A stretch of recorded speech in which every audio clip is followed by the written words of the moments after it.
जय श्री राम सभी भक्तों को, जय माता की। फिर एक नई वीडियो के साथ हाजिर हो गए हैं और आज की जो हमारी वीडियो है इसमें आप बताइए कि कौन से ऐसे संकेत भगत को मिलते हैं या कौन से ऐसे संकेतों से हम जान सकते हैं कि शक्तियां हमारे घर में पहरा दे रही हैं और हमारी रक्षा भी कर रही हैं।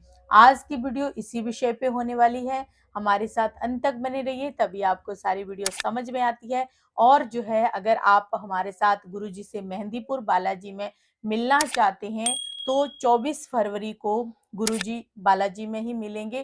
23 और 24 को, 23 फरवरी और 24 फरवरी को दरबार लगेगा। अगर जिस भी भगत को वहां पर मिलना है, आना है, तो आप वहां पर आकर मिल सकते हैं। कॉन्टेक्ट नंबर हमारे इसी नंबर पे आपको मिल जाएगा। चलिए शुरू करते हैं आज की वीडियो। जय श्री राम। जय श्री राम, जय श्री बालाजी महाराज। बसंत पंचमी की हार्दिक शुभकामनाएं। और आपके ऋतु परिवर्तन का जो ये समय है बहुत ही बहुमूल्य है।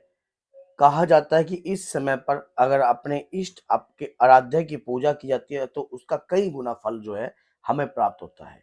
तो इसी प्रकार से आज जो मैं आपको बता रहा हूं कि अगर किसी शक्ति की आप आराधना कर रहे हो, उस शक्ति की आप पूजा कर रहे हो, तो क्या वो आपके घर में आती है? क्या उस शक्ति का पैरा आपके घर में लग जाता है? क्या उनकी कृपा आपके घर में होती है? अगर होती है तो आप किस प्रकार से उस चीज को समझ सकते हो? तो आज ये सारी बातें जो है मैं आपको खुल के बताऊंगा। देखिए, शक्ति तो होती है और शक्ति को कभी प्रमाण नहीं देना पड़ता। प्रत्यक्ष को कभी प्रमाण की आवश्यकता नहीं होती है।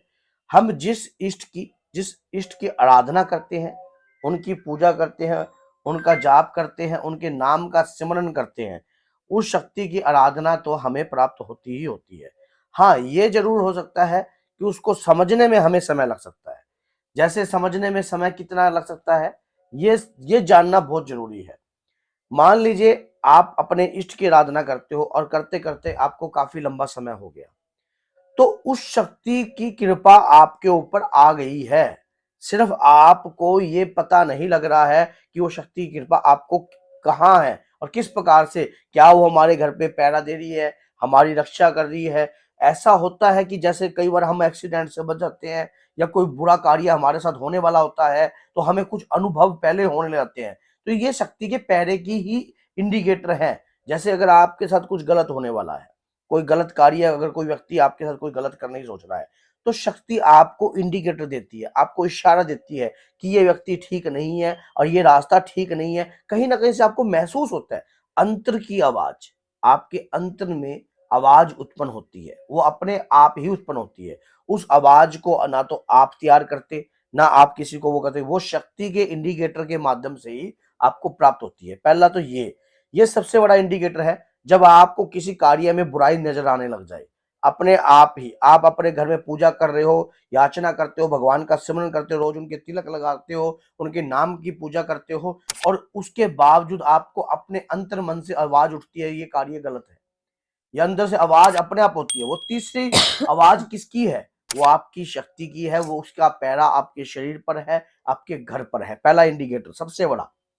दूसरा इंडिकेटर ये होता है कि अगर आपके घर में मांगलिक कार्य उदय हो जाए, जैसे काफी लंबे समय से आपके घर के मांगलिक कार्य जो थे बंद थे, आपके घर में कोई मंगल का कार्य नहीं होता था, कोई शुभ कार्य आपके घर में नहीं होता था, और वो कार्य जो बंद थे, जैसे कि आपके कुल देवी देवता रुष्ट थे, आपके पितृ देवता रुष्ट थे, और आपके घर के अंदर वो सब कार्य खुलने लग गए, तो शक्ति का पैरा आपके ऊपर आ गया है, आपके परिवार के ऊपर आ गया है, आपके परिवार के ऊपर आ गया। और इससे आपको साफ नजर आएगा कि ये कार्य जो हो रहे हैं किसी ना किसी शक्ति के माध्यम से हो रहे हैं।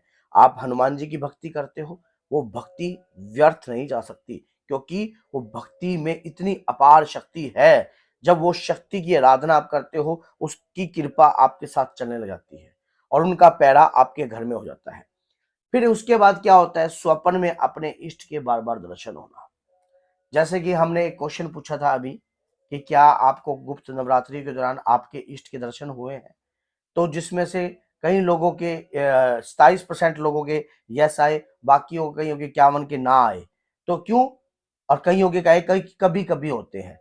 इससे साफ पता लगता है कि अगर आपके ऊपर आपकी इष्ट का पहरा है, आपकी इष्ट की तरंगे आ गई हैं, आपके इष्ट की कृपा आ रही है, तो स्वप्न में भी वो आपको अपने दर्शन देंगे।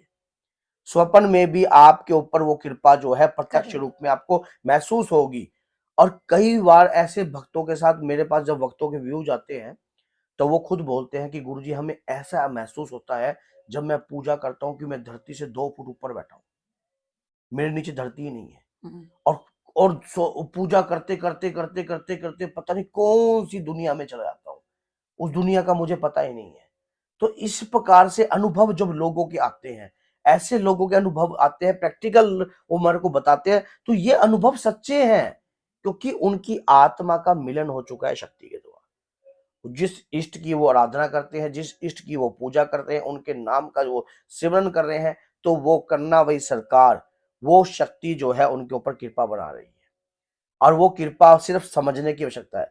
अब कई लोग जो क्या करते हैं, इस कृपा को खराब कर देते हैं, इसी को ही अनुभव भी कह देते हैं। तो उनको बाद में ये अनुभव नहीं होते। क्यों नहीं होते?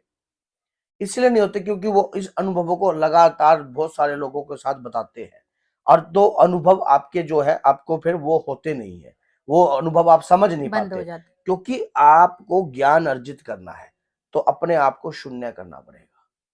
जब शून्य जो है ना, उसके साथ अब एक लगाएंगे भगवान, शून्य शून्य शून्य शून्य इकट्ठे हो जाएंगे तो एक लगते ही करोड़ों में बन जाओगे आप। तो इसी प्रकार से आपको शून्य होना पड़ेगा, आपको अपने इष्ट की भक्ति करनी पड़ेगी। जो हो रहा है आपकी बुद्धि और विवेक उसको समझेगा बस। और अपने गुरु से ही इस बात का जो है शेयर कीजिए अगर ऐसे अनुभव है। अगर इस प्रकार के अनुभव आपके घर में हो रहे हैं या आपके शरीर पे हो रहे हैं या ऐसे आपको महसूस होते हैं, तो समझ लेना साफ तौर पे कि शक्ति का पैरा आपके घर पे है। शक्ति की कृपा आपके घर पे हो चुकी है। चाहे आप हनुमान जी की कृपा प्राप्त कर रहे हो, या प्रभु श्री राम की कर रहे हो, भगवान शिव की कर रहे हो, या माँ दुर्गा की कर रहे हो, माँ कालका की कर रहे हो, जावेर गुगा जी की कर रहे हो, या गोरखनाथ जी की कर रहे हो, जिसकी भी आप पूजा कर रहे हो, उनका स्पष्ट तौर के इंडिकेटर जो है इस प्रकार के हैं। आपको ये चीजें अगर महसूस होती हैं तो ये आपके साथ शक्ति जो है चल रही है और उनका पैरा आपके घर में आ चुका है। अब हमें उस कृपा को अपने ऊपर सदैव हमारे ऊपर वास रहे, हमारे परिवार पे वास रहे, इसके लिए क्या करना चाहिए? भटकना नहीं चाहिए।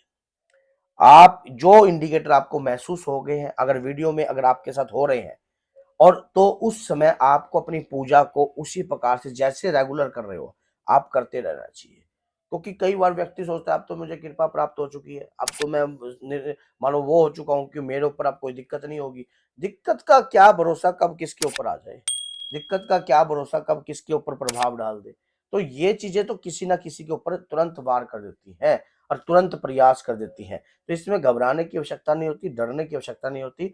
और अगर आप चाहते हो कि श्री बालाजी महाराज की कृपा प्राप्त करनी है, आज बसंत पंचमी का भी दिन है, और बसंत पंचमी का दिन है, मां सरस्वती की कृपा प्राप्त होती है आज के दिन। और इसी प्रकार से कहते हैं कि सरस्वती मई डिष्टता, वीणा पुस्तक धारनी, हंस बहानी मां संयुक्ता, विद्या दान करो मां। क्यों? जो कि विद्या की रूपेण देवी है, और उस विद्या रूपेण देवी की कृपा प्राप्त करनी है तो गुप्त नवरात्रि का समय चल रहा है, इतना पावन। जैसे कि नवान मंत्र, बाबा के प्यारे चैनल पर जो लाइव नवान मंत्र चलता है आपने देखा होगा, उसमें सबसे पहले क्या है? एम, माँ सरस्वती का बीज मंत्र। तो उनकी कृपा प्राप्त कीजिए, अपने घर में चलाइए। तो इससे क्या होगा, ये रेगुलर नवरात्रि नवरात्रि चलेगा तो इससे आपके ऊपर भी कृपा बनेगी। कृपादायक। तो बोलिए जय सीताराम, जय श्री बालाजी, जय माता।